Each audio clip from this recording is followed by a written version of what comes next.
What's up, everybody? It has been about 3 weeks, almost a month since I posted, and so I thought I would post another video and just do an update on how everything's doing in the grow tent. Everything has slowed down its growth considerably with winter here, which is expected for Nepenthes, but I thought it'd be cool to kind of go through and just show how everything is doing.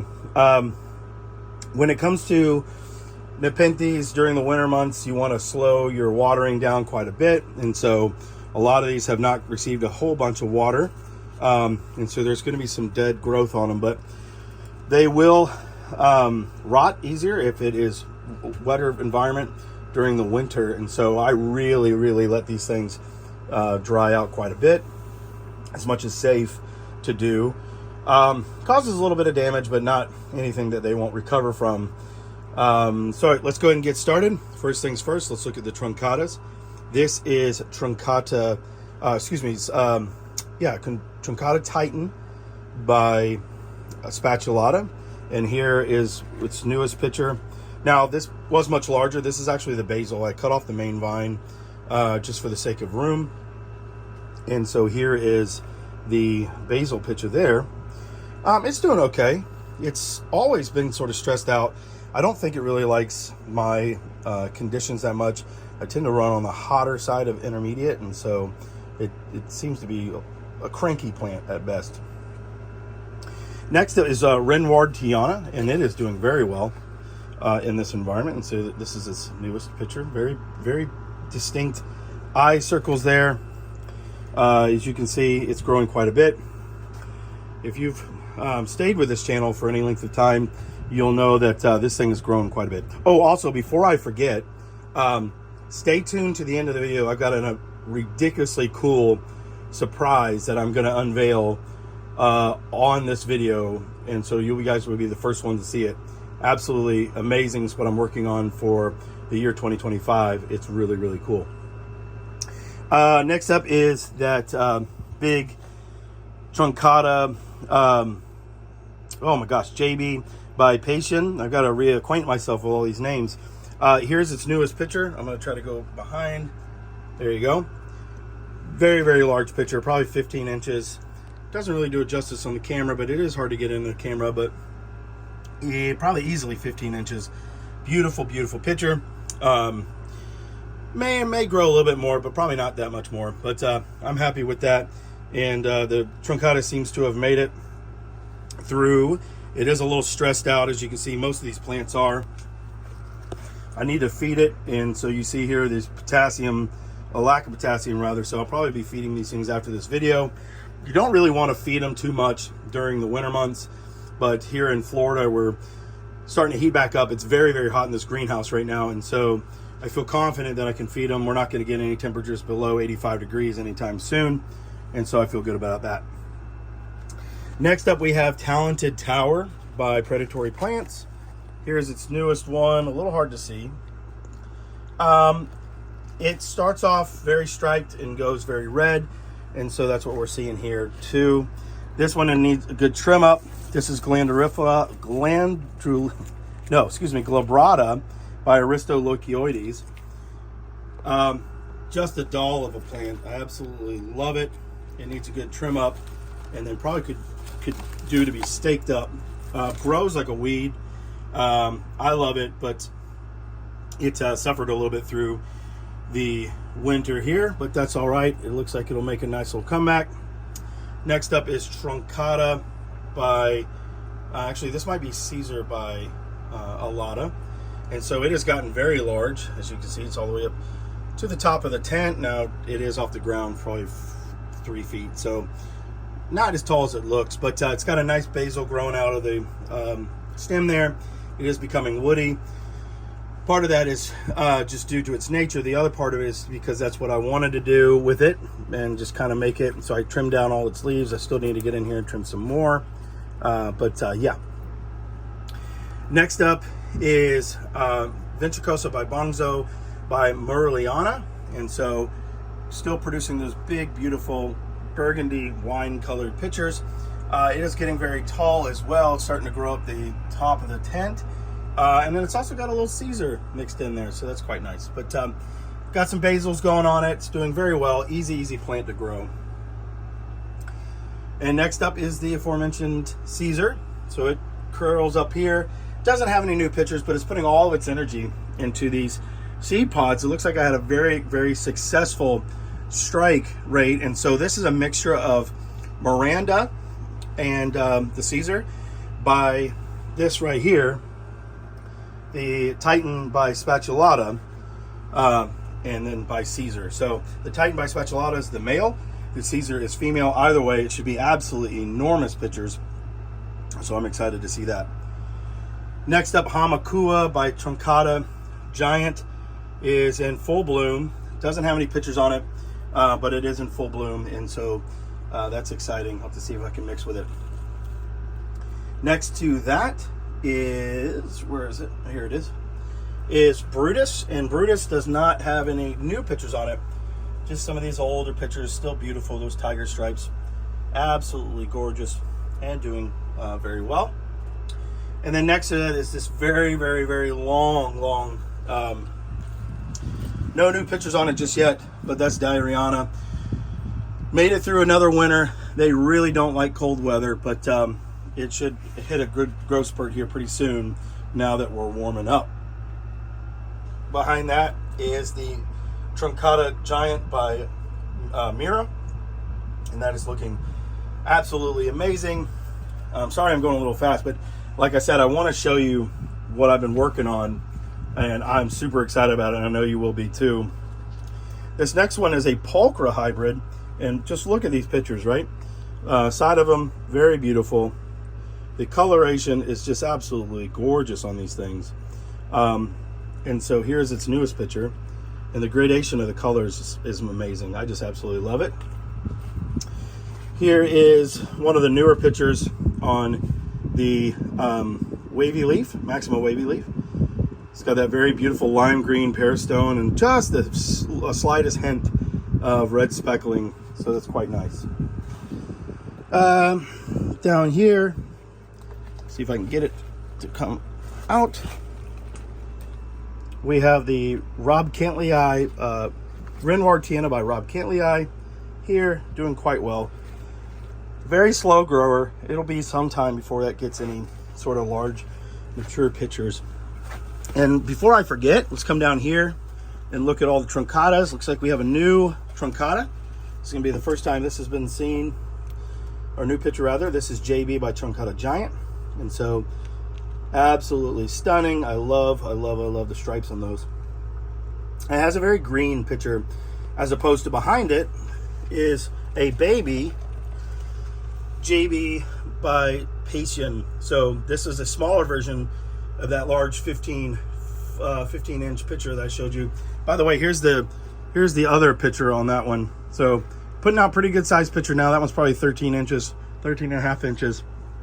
And so that's looking good. Again, this is the smaller version of that. It will get there eventually.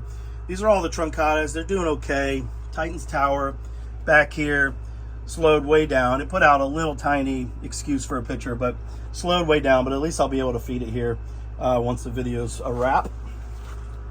Let's see. This is the patches, Sibianensis patches by Truncata Giant.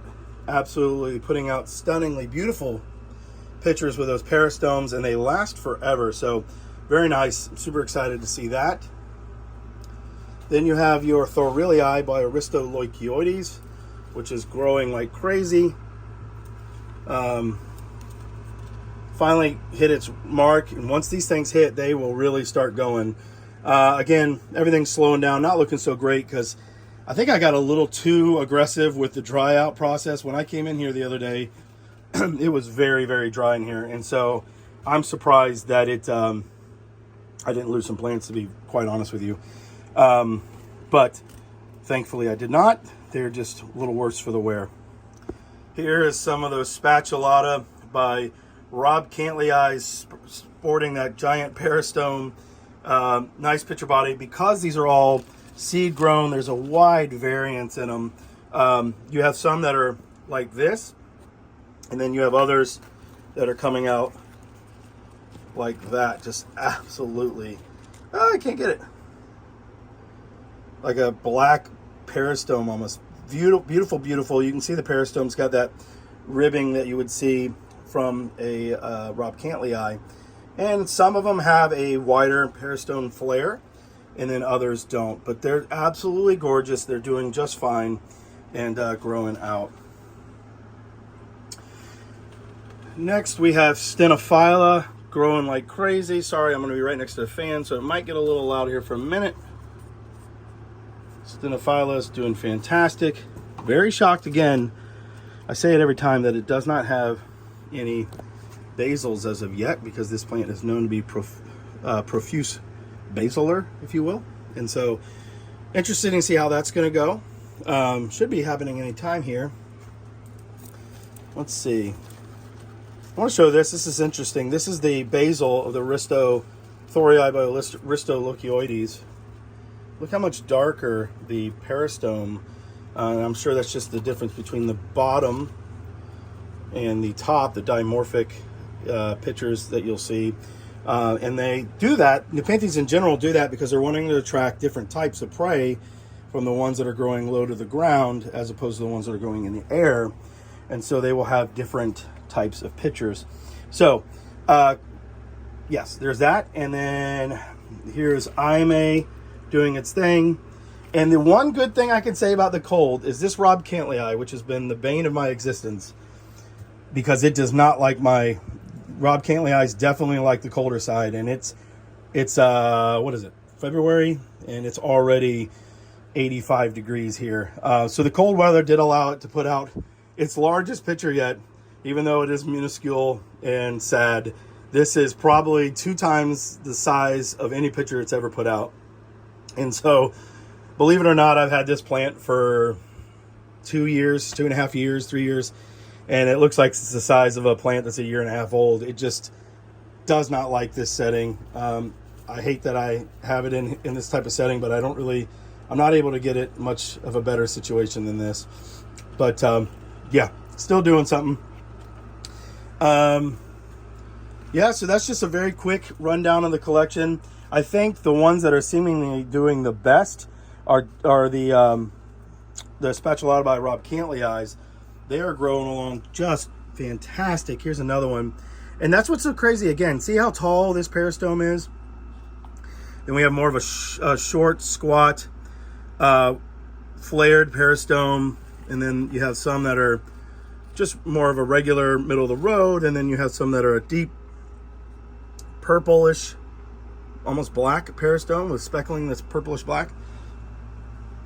It's always interesting to see what's going to do well and what's going to happen to them after the winter months, because I do grow these in a shed that's climate controlled, but it is sort of quasi open to the elements, so it does experience large temperature fluctuations. And so yeah, and so they're going to be really hot and really cold depending on the time of the year. And so if anything, it should be a testament just to show you how vigorous and how tough Nepenthes can be, especially when they're hybridized.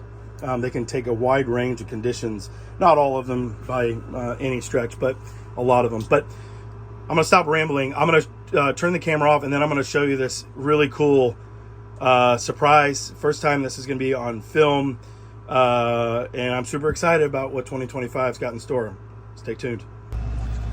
All right, without further ado, the screen's a little blown out just because of the back lighting, but these are the first batch of what will be thousands of Sarracenia babies. I have another tank, 90-gallon tank, that has a carpet of these getting ready to grow, and then I have another 10-gallon tank that has a carpet of these ready to grow. And so there are just thousands and thousands of Sarracenia babies in here. And I will be making a video on how to grow these from seed. As you can see, these are probably, I want to say, a month and a half old. And so I did a short video which showed them just first starting to come out with their non-carnivorous leaves. But this is the real exciting start of what's going to be a bog sort of thing that I'm working on, where it's going to just basically let you experience bog life and let you see how everything grows out and how things change and cycle through. And so I'm super excited about that. There are all kinds of different Sarracenia in here. Favas, leucophylas, oreophilas, psittacenas, rosea, purpurea, you name it. There's a ton of them in here. A lot of them are hybridized naturally. And so I'm very excited to see what comes out of that. You can definitely see there's a large variety of color, and they are getting good size. They got itty bitty pictures on them. Hard to get the camera to focus, but they're growing out just well. Also, in addition to that, there is probably 400 or 500 Venus flytraps that I've got growing out right now. And then, of course, hundreds and hundreds of sundews. And so it is going to be a very large bog. And so the idea is I want to create this very large bog environment and then sort of take you along for the ride and have you see all the ups and downs and ebbs and flows. But just wanted to share that with you. More of this to come. I hope you've enjoyed this update video, this tour.